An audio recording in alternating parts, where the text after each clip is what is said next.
आता या रवी ज्यांचा वीक आहे अशा लोकांना कोणते आजार होतात?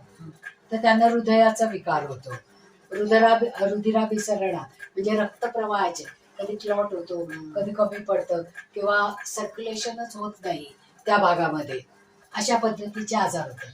किंवा डोक्याचे त्रास होतात, म्हणजे कधी ट्युमर होतो, कधी म्हणजे रवी गुरु बरोबर असते नेहमीच असं असत नाही, पण जेव्हा रवीचं बळ कमी असतं त्यावेळेस ते ट्युमर मेंदूसारख्या भागामध्ये जास्त होतं किंवा क्लॉट होते ते, किंवा तोंडाचा आतला भाग जो जास्त सेन्सिटिव्ह असतो तिथे इजा होते, किंवा डोळ्याच्या दृष्टीदोषामध्ये म्हणजे कधी पडदा सरकतो, कधी कॅटरॅक्ट होतं, कधी प्रेशर कमी जास्त होतं डोळ्यातलं लिक्विडचं, आणि ताप ज्यांना सतत वारंवार येतो तो रवी बिघडल्याचं प्रमुख लक्षण आहे.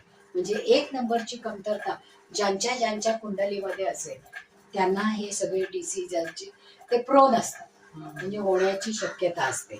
त्यांना उष्णतेचे विकार जास्त होतात आणि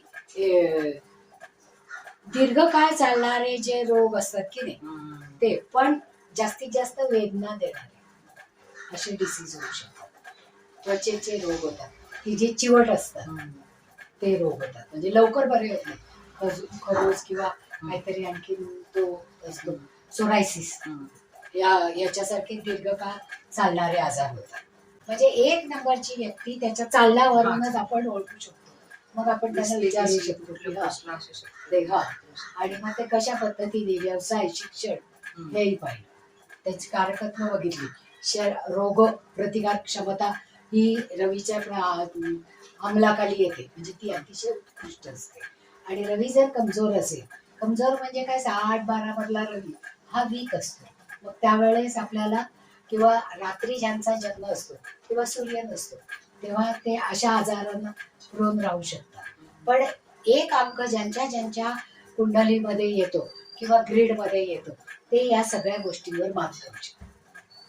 एक अंक म्हणजे आपण तो सगळं मिळून करतो तारखेत दिसेल तसंच नाही, सगळं मिळून म्हणजे एक अंकी बेरीज पण एक यायला पाहिजे किंवा आपल्या तारखेमध्ये पण ती यायला पाहिजे. म्हणजे 15 जण असेल तर 1 आणि 5 येतो, तसा एक अंक आलाच की नाही. जानेवारी म्हणल्यावर एक अंक येतो, म्हणजे सालामध्ये पण एक अंक येतो, तर त्या ग्रीड मध्ये पण तो एक अंक आला.